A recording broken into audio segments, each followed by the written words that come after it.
आओ मिल भजन करे ओ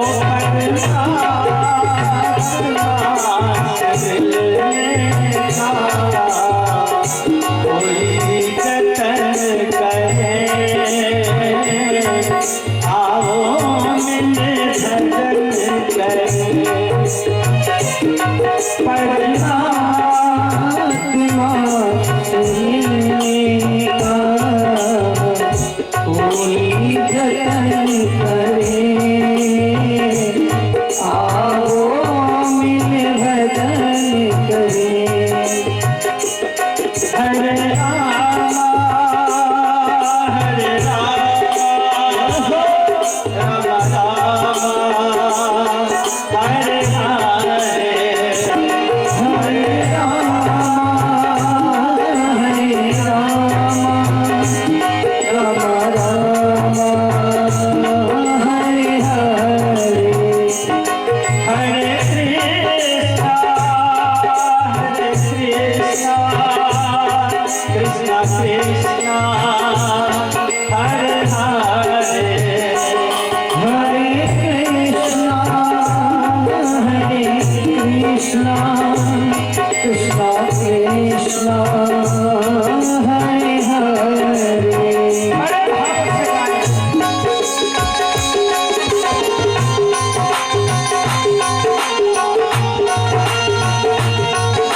कल के पावन कथा चरित्र में आप लोग सुन रहे थे। नए सरायन में विद्युत ग्रहण श्री सूर्य जी महाराज सौनकाद 88,000 ऋषियों को ये श्रीमद् भागवत महापुराण की चर्चा करते हुए बताते हैं। ऋषियों, आप सुन चुके हो किस प्रकार भगवान की कृपा से पांडवों को भारतवर्ष का राज्य सिंहासन प्राप्त हुआ। धर्मराज राजा बनाए गए। कुछ ही दिनों में महाराज भीष्म पितामह भगवान का दर्शन करते करते भगवान के धाम की प्राप्ति की। रोते धोते पांडव यथाउचित अपने बाबा का संस्कार करके आए। मन नहीं लग रहा है, बाबा का आज ही संस्कार किया। चाचा विदुर, धृतराष्ट्र, गांधारी, इन सभी की सेवा करते रहे बहुत देर तक पांचों पांडव। फिर विदुर ने कहा भैया आप आराम करो जाकर। आधी रात में पांडव आराम करने जब आए, ज्येष्ठ पिता ज्येष्ठ माता के कमरे से, तो चाचा विदुर कहने लगे ऐसा है दादा धृतराष्ट्र। धृतराष्ट्र कहने लगे हाँ भैया विदुर बताओ। विदुर जी कहने लगे कहो कोई कष्ट तो नहीं है। धृतराष्ट्र कहने लगे भैया विदुर कष्ट कैसा? अरे तुम्हें नहीं मालूम, ये जो हमारे भतीजे पांडव हैं ये बड़े अच्छे हैं, बड़ी सेवा करते हैं, हमें कोई कष्ट नहीं है। पुत्र से बढ़कर हमारी सेवा करते हैं। आपने तो देखा ये हमारे भतीजे कितने अच्छे। विदुर जी ने देखा देखो धृतराष्ट्र जी के ऊपर कितना मोह सवार है। जब ये स्थिति देखी तो विदुर कहने लगे ऐसा है दादा तुम्हारा जीवन व्यतीत हो गया सुखों का भोग करते करते। जीवन व्यतीत हो गया सुखों का भोग करते करते। जीवन भर राज्य किया, 100 पुत्र हुए तुम्हारे। इन पांडवों को संसार से मिटाने के लिए तुमने क्या नहीं किया? सारा जीवन इनको मिटाने में ही लगे रहे। परिणाम ये आया तुम्हारे 100 पुत्र मार डाले गए। ये पांडव नहीं मरे, लेकिन तुम्हारी ये स्थिति होने के बाद भी तुम्हारे हृदय से मोह नहीं दूर हुआ। अरे भगवत साधना की याद नहीं आई तुम्हें जीवन में? अरे जिन पांडवों को मिटा देने के लिए तुमने सारा जीवन लगा दिया, आज उन्हीं पांडवों के रोटी के टुकड़े पर कुत्ते की तरह पूंछ हिलाकर जीवन यापन कर रहे हो और कहते हो पांडव बड़े अच्छे। अरे जीवन भर राज सुख होगा, क्या नहीं जीवन में, क्या कमी नहीं तुम्हारे? अरे अब कुछ नहीं बचा है जब तुम्हारे वंश में, तो उस परमात्मा की भी याद करो। जीवन की नैया उन्हीं के सहारे पूर्ण होना है। जो शारीरिक लौकिक भौतिक वस्तुएं सुख तुम्हें मिलना था वो सब मिलके सब कुछ प्राप्त कर चुके हो, अब उस परमात्मा की भी याद करो। अरे जब विदुर जी ने इस तरह उपदेश किया, हृदय में ज्ञान आ गया धृतराष्ट्र और गांधारी को। कहा भैया तुमने ठीक ही कहा। अरे मेरा जीवन व्यतीत हो गया, हमें परमात्मा की याद नहीं आई, हम बड़े अभागे हैं। ऐसा है विदुर अब तुरंत चलो। आधी रात को ही तीनों निकल कर चले गए। सप्त स्रोत पर पहुंचे हरिद्वार में, गंगा जी के किनारे, गोमुख में, हिमालय में, जहां पर 7 धाराएं गंगा जी की। सप्त स्रोत पर गए, भगवान के भजन में लीन हो गए। प्रातः काल हुआ, पांडवों ने देखा ज्येष्ठ पिता ज्येष्ठ माता चाचा विदुर ये सब गायब, कमरा खाली पड़ा। पता लगाने लगे, पता नहीं लगा, रोने धोने लगे, कहाँ गए ज्येष्ठ पिता ज्येष्ठ माता चाचा? तब नारद जी ने आकर बताया चिंता न करो धर्मराज, उन्हें जहाँ जाना था वो वहाँ पहुँच गए। सप्त स्रोत पर भगवान के भजन में लीन हो गए। अब उनकी चिंता छोड़ो, भारत वर्ष का राज्य करो। धर्मराज राज्य करने लगे। जब भगवान ने देखा धर्मराज के जीवन में कोई कष्ट नहीं रहा, तो भगवान भी कहने लगे ऐसा है दादा बहुत दिन हो गए द्वारिका से आए, पता नहीं द्वारिका का क्या हाल, तो अब हम अपनी द्वारिका को भी चलकर देखें वहां का क्या हाल। बहुत दिन से आ गए, आपके यहाँ ही रहे, अब हमको भी आज्ञा प्रदान करो। अरे जब भगवान को जाने की बारी आई तब तो सब रोना धोना मच गया, रोना धोना मच गया। अरे यहाँ तक धर्मराज, अर्जुन, भीम, नकुल, सहदेव, द्रौपदी तो भगवान को जाने नहीं देना चाहती, कोई बड़ी बात नहीं है। उनको तो कष्ट ही है, भगवान जाने को तैयार है। लेकिन माता कुंती बहुत अधीर होगी। क्यों? कुंती ये नहीं जानती थी कि ये कृष्ण पूर्ण ब्रह्म सच्चिदानंद भगवान है। कुंती को यही मालूम था कि ये कृष्ण मेरा भतीजा है, मेरे पुत्रों के साथ लगा है। ये नहीं मालूम था ये पूर्ण ब्रह्म सच्चिदानंद भगवान है। तो भतीजा जब तक जानती थी तब तक उनको इतना स्नेह कन्हैया से नहीं था। लेकिन जब भगवान कन्हैया उत्तरा के गर्भ में परीक्षित जी को जीवन दान देने के लिए अंगुष्ठ स्वरूप बनाकर घुस रहे थे, तो भगवान ने तो देखा इधर उधर कोई नहीं देख रहा, लेकिन कुंती मैया देख रही थी किनारे की ओर से। अरे जब ये स्थिति कन्हैया की देखी किनारे की ओर से, तो कुंती मैया को उस दिन से ज्ञान हो गया। कहने लगी, हाय अब हम समझ पाएंगे कि हमारे पुत्र क्यों सुरक्षित है। अरे ये तो पूर्ण ब्रह्म सच्चिदानंद भगवान है। अरे मेरे वंश की जब ये इस तरह रक्षा करते हैं, तो हमारे पुत्रों को का कौन क्या बिगाड़ सकता था। मैं भी यही सोच रही थी, इतने कष्ट पाने के बाद भी हम पांचों पुत्रों के साथ सुरक्षित कैसे हैं। अरे ये तो इनकी लीला है, इसलिए हम सुरक्षित हैं, नहीं तो हम कहाँ होते। ज्ञान हो गया, भगवान की भक्त हो गई माता कुंती। उसी दिन से भगवान के प्रति अपार श्रद्धा भराई। आज जब भगवान कहने लगे, बुआ अब हमें आग्रह प्रदान करो, हम जाएंगे, तो कुंती बुआ की क्या स्थिति है वह नहीं किया जा सकता। कुंती बुआ कहने लगे, मोहन हम जाने नहीं देंगे तुम्हें। सब लोग चिल्लाने लगे। भगवान कहने लगे, ऐसा क्यों नहीं जाने देंगे।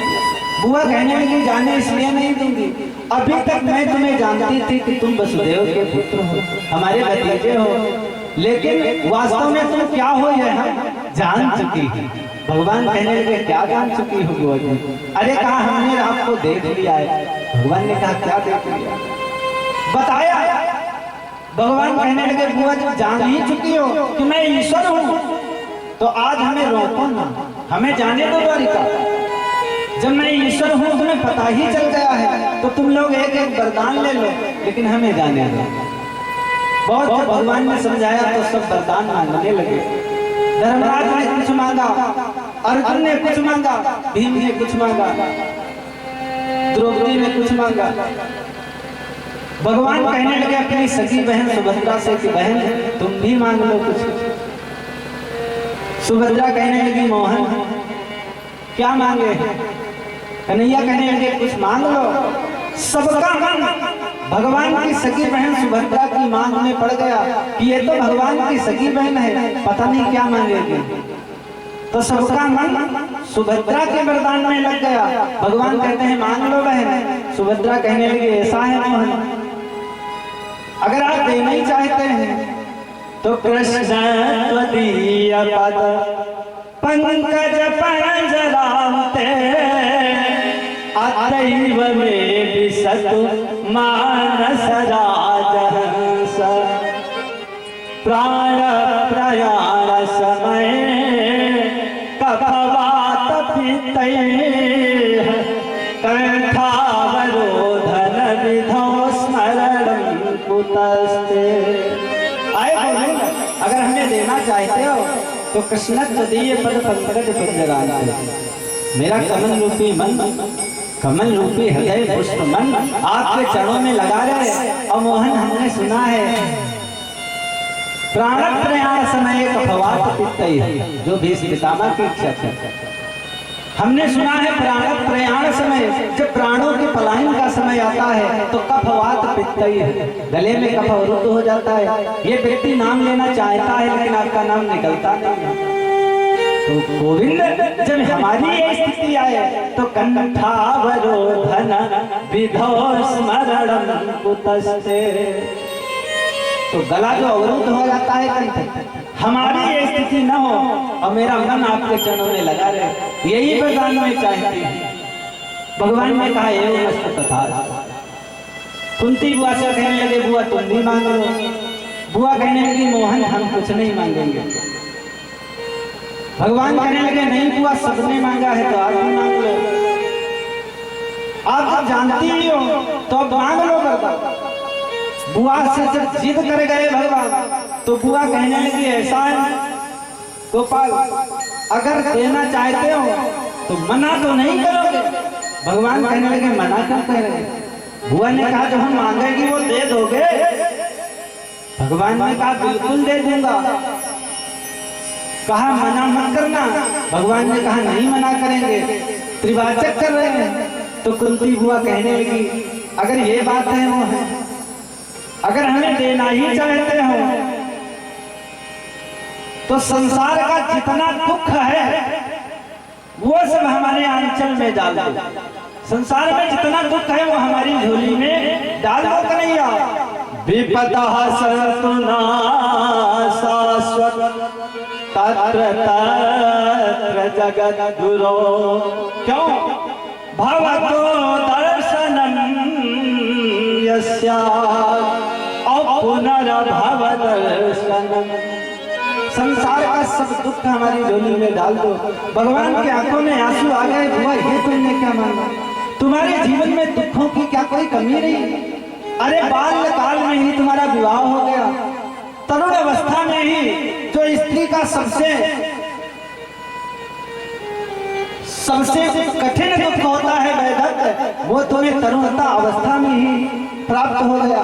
पांडु की मृत्यु हो गई। स्त्री का सबसे बड़ा कष्ट वैधव्य भी तुम्हें प्राप्त हो गया। देवताओं की कृपा से 5 पुत्रों की प्राप्ति हुई। हृदय से लिटाए लिटाए बंधन में मारी मारी घूमती रही। जैसे तैसे अपने पुत्रों का लालन पालन किया। आज जब तुम्हारे पुत्र भारत वर्ष के राजाधिराज हैं, जीवन में सुख आया है, तो बुआ तुम दुख मांग रही है। ये क्या मांगा था? बुआ कहने लगे मोहन तुम्हें नहीं पता, हम अगर लेंगे तो दुख ही लेंगे। क्यों? हमें ये पता है कि सुख अच्छा होता है या दुख अच्छा होता है। हमारे जीवन में जब तक दुख रहा तब तक आप साया की तरीके से हमारे साथ रहे प्रभु। जब तक हमारे जीवन में दुख रहा तब तक आप हमारे साथ रहे। और आज जो ही सुख आया है तो आप प्यार। तो हम तो यही चाहते हैं कि संसार में जितना दुख है वो सब हमें बताना। भगवान ने कह दिया है मस्त कथा। सूर्य जी महाराज कहते हैं ये संसार का नियम है। जब व्यक्ति दुखी होता है तभी परमात्मा का नाम लेता है। जब तक दुखी होता है व्यक्ति तब तक ही परमात्मा का नाम लेता है। जीवन में जब सुख आ जाता है तो कोई भगवान को 10 रुपए का प्रसाद नहीं चढ़ाता। अरे यहाँ तक की तो बात छोड़ो, व्यक्ति के 4 बल होते हैं, तप बल, अपबल, तप बल और बाहुबल, चौथा बल है दान। मनुष्य के पास 4 प्रकार के बल होते हैं, ध्यान देंगे। अपबल, अपबल माने अपना बल। शरीर बढ़िया भगवान ने दे दिया, पर्सनालिटी अच्छी है तो हमारे बखौरा जब देते हैं और फिर ऐसे देखते हैं, कहते हैं पंडित जी तुम्हें दिखाई नहीं देता, फुट भर के हो, आगे से आ रहे हो, करते आ रहे हो, तुम्हें दिखाई नहीं पड़ता। भगवान ने शरीर अच्छा दे दिया तो ठोकर मारते चलते हैं। उन्हें अपने उनको अपना बल होता है। अपबल, तपबल, दूसरा मनुष्य का बल होता है तपस्या का बल। जीवन में राम राम नहीं किया और अगर कभी कमेटी के यज्ञशाला के अध्यक्ष बन पाए, हनुमान जी के अध्यक्ष बन पाए, तो उनको तपस्या का बल होता है। तुम्हें नहीं मालूम हम यज्ञ कराते हैं, श्राप दे देंगे, भस्म हो जाओगे। जरा सा भजन पूजन कर लिया तो उन्हें भजन पूजन का तपस्या का बल हो जाता है। अपबल, तपबल और बाहुबल, भुजाओं का बल। 4 भाई हैं, कोई 6 भाई हैं, अकड़ते हुए चलते हैं, कहते हैं तुम्हें नहीं मालूम 8 भाई हैं, हम घेर के मार डालेंगे अगर कोई अटक जाएगा। उन्हें भुजाओं का बल होता है, भाइयों का बल होता है। सूरदास जी कहते हैं चौथा बल है दान। अपबल, तपबल और बाहुबल, चौथा बल है दान माने लक्ष्मी। धन का भी लोगों को बहुत बड़ा बल होता है। कहीं भगवान ने 5 एकड़ गन्ना बढ़िया खड़ा कर दिया, तो गांव में आंखी दिखाते हुए घूमते हैं, तुम्हें नहीं मालूम, लफड़ा करोगे तो 5 बीघा गन्ना तुम्हारे में लगा देंगे, लेकिन मार डालेंगे तुम्हें। उनको धन का अभिमान हो जाता है। लेकिन सूरदास जी कहते हैं, ऐ दुनिया के धनवानों, एक मेरी भी बात सुनो। आप बल तप बल और बाहुबल, चौथा बल है दान। लेकिन सूरज कृपा के बल बिनु ये सारे बल बेकार। सुना है मेरे निर्बल के बलराम। सूरदास जी कहते हैं, भगवान की कृपा रूपी बल के आगे ये सारे बल बेकार। कुंती कहती हैं, दुख ही अच्छा होता है। अगर मनुष्य पर दुख पड़ा रहे तो आप तो उसकी याद, आपकी याद बनी रहती है। सुख में आप हमारे हमसे जा रहे हो, इसलिए हमें दुख ही देते। भगवान ने दुख प्रदान कर दिया, भगवान चले गए। सूत जी महाराज कहते हैं, 36 वर्ष तक पांडव ने भारतवर्ष का राज्य किया। उसके बाद धर्मराज ने अर्जुन से एक दिन कहा, भैया अर्जुन, जब से भगवान गए हैं तब से उनकी कोई सूचना नहीं मिली, जाओ भगवान से मिलाओ जाकर, आइए देखाओ भगवान कुशल से तो है। अर्जुन ने कहा, बहुत ठीक लगता, जा रहे हैं। अर्जुन द्वारिका की तरफ चल दिए, रथ मंगवाकर द्वारिका चल दिए अर्जुन। भीम कहने लगे, दत्ता हम अपने नगर का निरीक्षण कराएं, अपने राज्य का, चारों तरफ राज्य का निरीक्षण कराएं, देखे कोई राज्य में कमी तो नहीं है। धर्मराज ने कहा, हाँ भीम जाओ। भीम चल दिए राज्य का निरीक्षण करने। तो नगर के बाहर जब वन के समीप भीम पहुंचे तो भीम ने देखा कि बहुत सुंदर हरा भरा खेत खड़ा था, बहुत सुंदर हरा भरा खेत खड़ा, बड़ी अच्छी फसल खड़ी। और भीम देखते रह गए, खेत की मेढ़ें जो चारों होती हैं वो आपस में मिलने लगी, समेटने लगी। और वो जो मेढ़ें हैं वो समेटते समेटते सारी फसल को चर डाला मेढ़ों ने। और जब फसल नष्ट कर दिया मेढ़ों ने, समेटते समेटते चर डाला, और अपने अपन में फिर वही पहुंच गई और फसल नष्ट हो गई। भीम देखकर आश्चर्यचकित रह गए, अरे ये कैसा दृश्य, फसल को मेढ़ों ने ही चढ़ डाला, ये कैसा हमने दृश्य, ये क्या देख रहे हैं। थोड़ा और आगे बढ़े तो आगे देखा 5 कुआं बने, एक कुआं बीच में बड़ा बड़ा बना, उसके चारों तरफ 4 छोटे छोटे कुआं बने। तो भीम ने देखा बीच वाला जो बड़ा कुआं है वो कसके उफनाए, और जब कसके पानी नीचे से उफनाए ऊपर, तो छोटे छोटे जो चारों तरफ कुआं है वो डबाडब भर जाए। और थोड़ी देर बाद वो कुआं बड़ा वाला खाली हो जाए, वो चारों उफनाए, अब चारों अपना जल बड़े वाले कुआं में डाल रहे, और वो बड़ा वाला कुआं जरा सा भी नहीं भरे। भीम ने कहा, ये क्या स्थिति, ये मैं क्या देख रहा हूं। आगे बढ़े तो देखा एक गैया अपनी छोटी बछिया के नीचे दूध पी रही। आश्चर्य हो गया भीम को, ये मैं सब क्या देख रहा हूँ। दौड़ते हुए धर्मराज के पास आए, कहने लगे, दत्ता हमने ये सब क्या देखा। धर्मराज को बताया, कहा, भैया भीम अब तो लगता है कलयुग आ गया, कलयुग आने वाला है। ये तो कलयुग के लक्षण है। कलयुग में मेढ़े ही खेतों को खा जाएंगी, रक्षक ही रक्षक बन जाएंगे कलयुग में। जो वस्तु जिसकी जिम्मेदारी में रखी जाएगी, दी जाएगी, वही लोग उस वस्तु को हड़प लेंगे और मालिक पता नहीं लगा पाएगा, रक्षक ही रक्षक हो जाएंगे। ये तो कलयुग का दृश्य है, ये तो कलयुग में होगा। अरे कहा, इतने नहीं देखा, कुआं वाली बात बताई। अरे कहा, भैया इसका मतलब तो कलयुग आने वाला है। कहा, ये तुमने जो देखा है ठीक ही देखा है, ये कलयुग में होगा। कलयुग में एक पिता, जो बीच में बड़ा कुआं है वो पिता है। एक पिता अपने 4 पुत्र 6 पुत्रों के लालन पालन में कोई कमी नहीं आने देगा। एक पिता अपने 4 पुत्र 6 पुत्र बड़े ही कुशलतापूर्वक लालन पालन पुत्रों का करेगा और अपने पुत्रों को सुयोग्य बना देगा। लेकिन वही पिता जब वृद्ध हो जाएगा, असहाय हो जाएगा, तो उसके 4 पुत्र 6 पुत्र मिलकर उस पिता को संतुष्ट नहीं कर पाएंगे, उसे खुश नहीं रख पाएंगे। ये तो कलयुग में होगा भी। अरे कहा इतने नहीं देखा भैया दादा, हमने देखा हुआ गैया बछिया के नीचे दूध पी रही। अरे कहा ये भी कलयुग में होगा, इसका मतलब कलयुग आ गया है।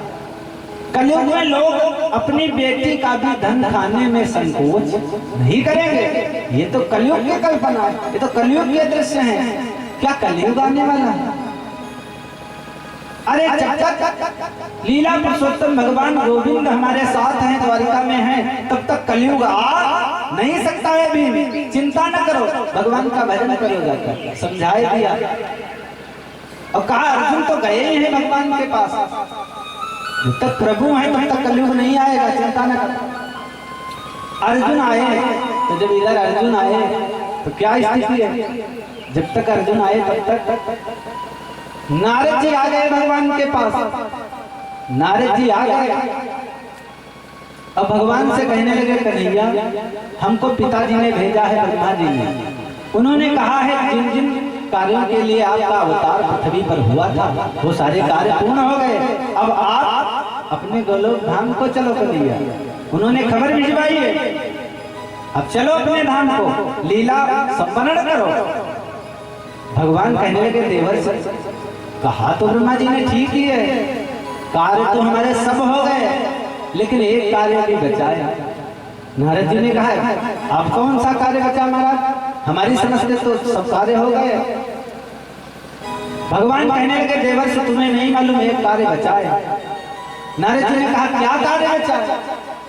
कहा देवर से जब महाभारत का युद्ध हो गया तो मैंने सोचा गांधारी माता के 100 पुत्र नष्ट हो गए, आज भूख नहीं लगी होगी गांधारी को, भोजन नहीं करेंगे, तो हम चलकर भोजन दे आए, उनको धीरज बंधाए।